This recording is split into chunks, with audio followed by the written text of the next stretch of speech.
Ngoma Congo, Ezako Betao.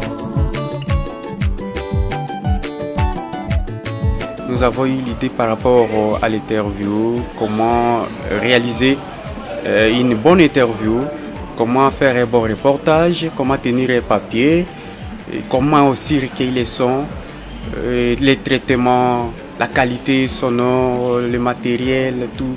Donc j'aimais ça vraiment outillé par rapport au métier.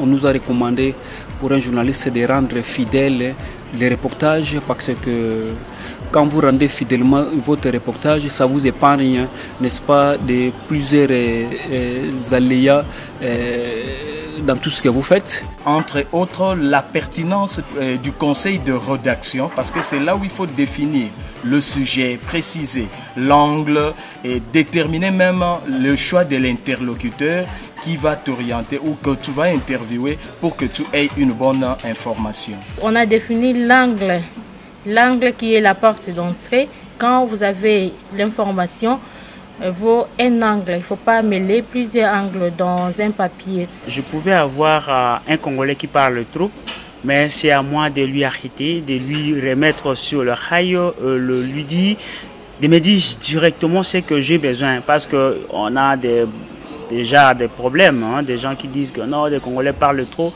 Donc c'est d'abord une façon de poser des questions. Si vous posez votre question large ou trop ouverte, dont la personne va beaucoup parler, donc il faut poser des questions trop précises que la personne puisse répondre directement à vos questions.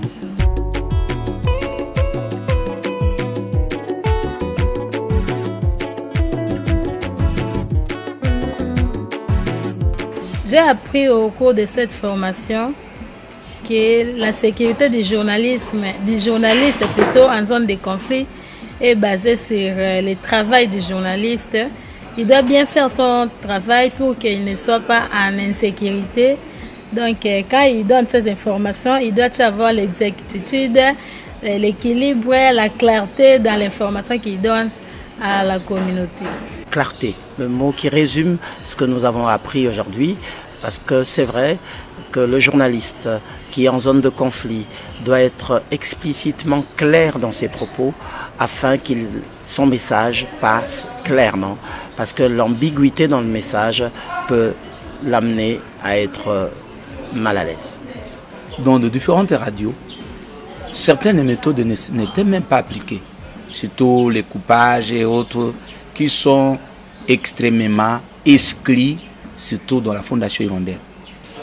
Le journaliste doit se protéger. Il doit se protéger par rapport aux zones de conflit. Quand un journaliste reçoit, on va t'interpréter. Vous allez aussi rester déséquilibré. Vous allez aussi rester déséquilibré par rapport aux différentes parties de la zone en conflit. Entre autres, prenons par exemple devant des partis politiques et quelque part, l'autre veut chercher à corrompre les journalistes. C'est un danger. C'est un danger. Surtout la discipline et faire preuve de beaucoup de professionnalisme et se sécuriser. C'est-à-dire discipline dans les métiers. Par rapport au métier, par rapport à la formation, par rapport à la matière. Les reporters doivent porter les babouches qui ferment, qui couvrent vraiment les pieds. Mettre aussi les chaussettes pour éviter d'autres accidents ou bien de marcher sur des choses qui peuvent blesser.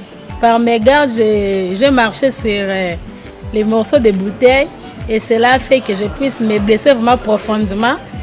Ces morceaux de bouteilles ont même coupé les crêpes que j'avais portées. Voilà, maintenant j'ai eu une plaie et on m'a même tiré à la clinique. L'engagement. En un mot, c'est l'engagement.